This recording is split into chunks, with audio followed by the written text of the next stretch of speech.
What's going on, everybody? Back again with another video. In this video, we're going to be putting on the COBB air intake.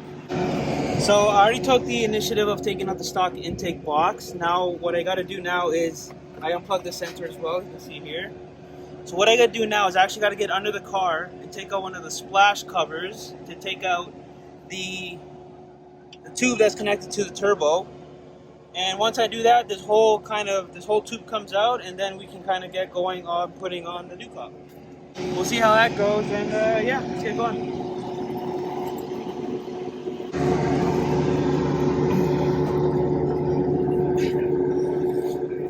I do not suggest doing this when you're in a time crunch. These are so crusty. Look at this. Look at this crustiness.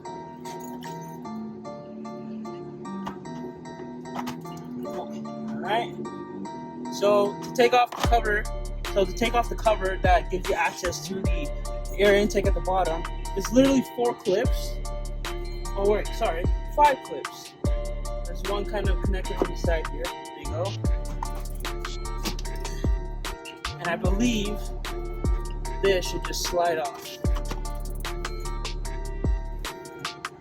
Or not. Okay, so it seems like we got a 10 mil on the bottom here. You can kind of see that right there. There's a 10 mil right there that we need to take out.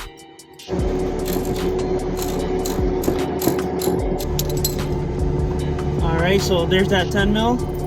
And I believe this should slide off. If it doesn't, then clearly I don't know what I'm doing.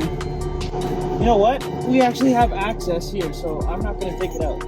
Alright, so if you kind of get the camera going over here, you'll see this is the pipe right here. We got to take that clamp off, and essentially we can take off the whole thing. There's a couple bolts that we need to take off here that's holding on, but essentially once we take that off, everything comes out. So let's get to that.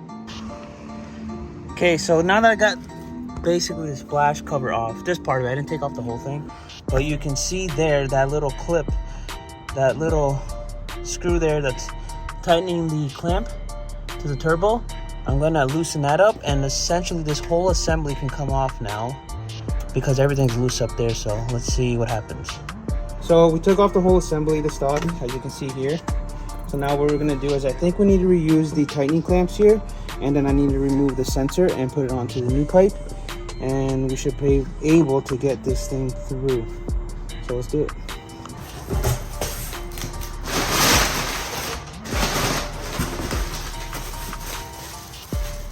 So here is the cover that goes on the top. This is what you're gonna see in the bay. Beautiful. COBB intake. Beautiful. Look at that. Right now what we're gonna do is put the access port on it. Get that going. Access port in. I may look like I know what I'm doing, but I'm really not. I'm honestly just... Jasmine, go back there. Yeah, Jasmine, go.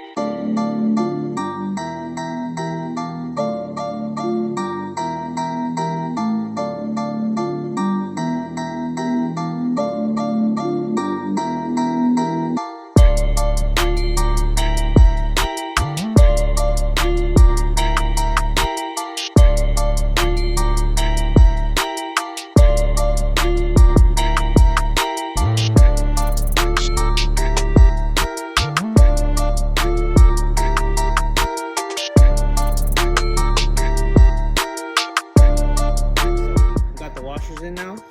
That was the washers, the rubber garment around. I messed up. I thought that I needed this for another one, but I didn't. Anyways, we got the grommet on. Intake pipe's gonna go through here. We're gonna hook it on to those 2 bolts that you see right there.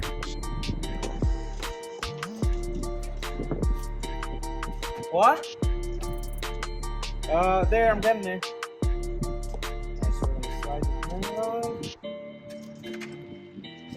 Hi. It's not showing your face though. Okay. Goodbye. Now let's get our beautiful black and white filter onto the car. So make sure before you put the filter on, it tells you to measure 1 inch from the edge of the pipe in. So that way, I guess the edge of this filter will sit on that 1 inch marker that you put on the pipe. Apparently if you don't, the readings will be different and it will throw off, and I think it'll throw code, so make sure you do that.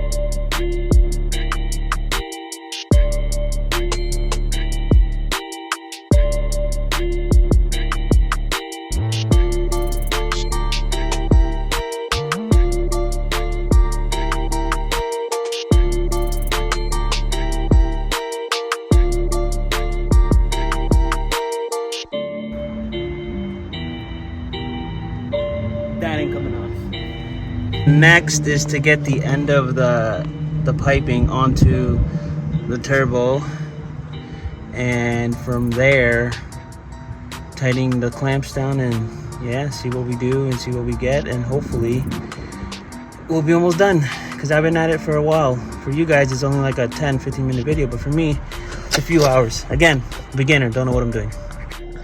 Okay, tubes into the turbo, clamps are tightened. Now it's time to go up top and see what we got next.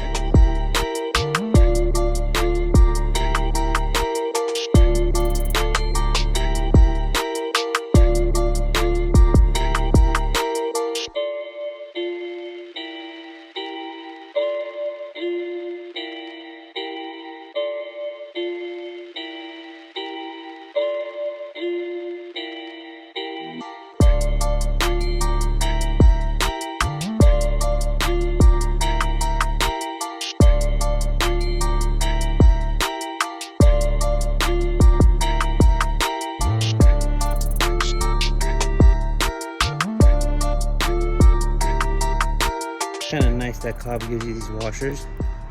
Oh, look at these washers. Focus. Look at those. Dope.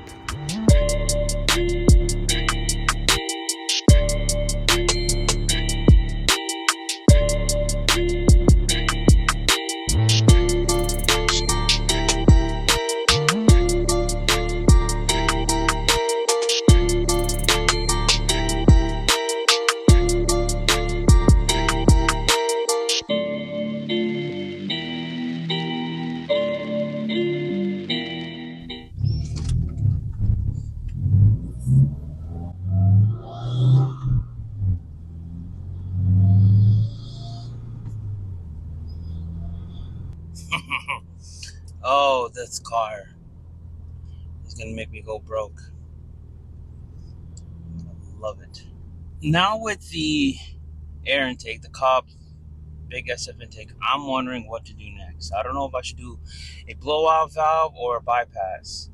Now they say because of the stock map sensor, it's better to go bypass because you know, it won't throw any codes, and the car's already used to the recirculation of the air going back into the intake. So it's like I am confused, but you know, I feel like I get the sounds that the blow off valve would give me, and I don't really want to risk a boost leak or anything like that. So I think I might go bypass. I don't know. Let me know down in the comments, and I'll order one up and we'll get that installed as well.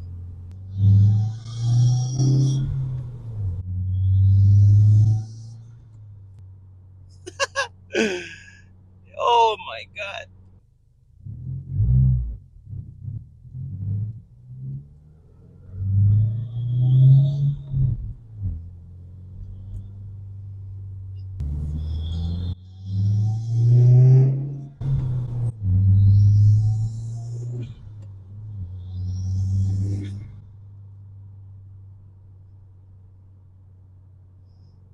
I'm good with that.